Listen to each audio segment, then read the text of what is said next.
Bonjour. Alors, il y a tellement de problèmes qui m'arrivent en même temps. Alors, je me dis que si j'ai un débit de 10 mégabits seconde jusqu'à 14 mégabits seconde chez mon opérateur, et que des fois même la télévision se met à couper, je me dis que c'est peut-être parce que l'autre prend, enfin le pirate qui me pirate, prend pas mal de débit sur mon truc. Alors je suis pas encore à la fibre moi, hein. Je suis qu'à la internet simple, là, en VSD, là, XVSD, je sais pas quoi. Alors il y a une fois aussi, bon ça c'est un autre truc qu'il y a eu chez mon opérateur. Donc ils m'ont envoyé un technicien qui est venu pour essayer de réparer le souci dans mes lignes de mon débit. Et sans rien me dire, qu'est-ce qu'il a fait? Il a coupé... en fait, j'avais Internet dans ma salle à manger et Internet dans ma chambre. Alors, moi, je suis en général dans la chambre. Donc un jour, j'étais embêté avec un... On était l'été, hein, et avec un moustique. Bon, comme tout à chacun, on a tous...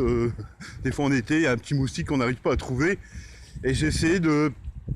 Comment dire, de l'attraper pour enfin, vous voyez quoi, pour l'éliminer. Et... donc j'arrive pas à le trouver pendant plusieurs jours. Et donc ça fait du bruit, hein, ça fait le bruit. Donc qu'est-ce que j'ai fait? J'ai dit c'est pas grave, je prends mon lit et je taille dans la salle à manger. J'ai regardé internet dans la salle à manger.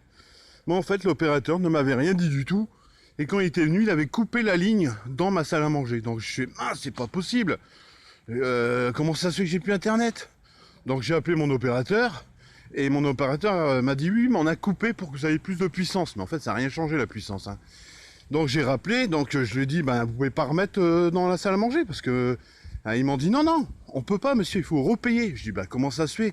J'habitais une ancienne adresse, j'ai payé l'installation.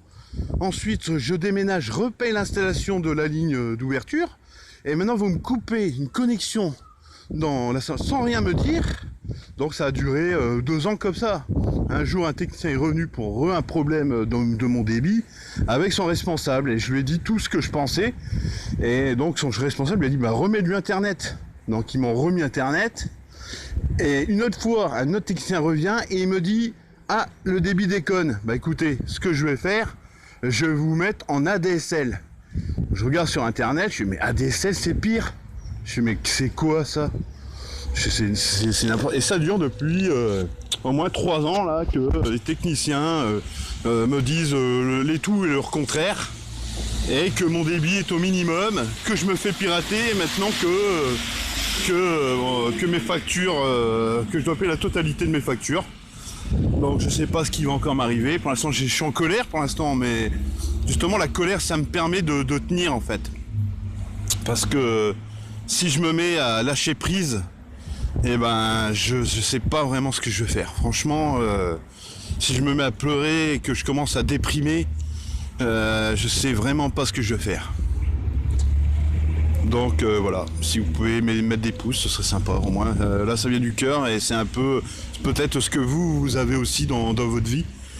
Tous les problèmes qu'on a tous et que des fois on doit se battre pour essayer de s'accrocher, mais que c'est pas évident parce que quand on n'a pas de famille, moi j'ai pas de famille pour m'épauler, pour essayer de dire voilà t'inquiète pas, essayer de te rassurer, je dois compter que sur moi. Et voilà, donc en tout cas je vous remercie et je ferai peut-être d'autres vidéos pour essayer de... Je sais très bien que j'ai pas beaucoup de personnes qui me mettent des pouces sur les précédentes vidéos, sur des vidéos que j'ai fait sur Dunkerque. Mais bon, voilà, si vous pouvez penser à moi mettre des vidéos, ce serait, des pouces, ce serait cool. Je vous remercie.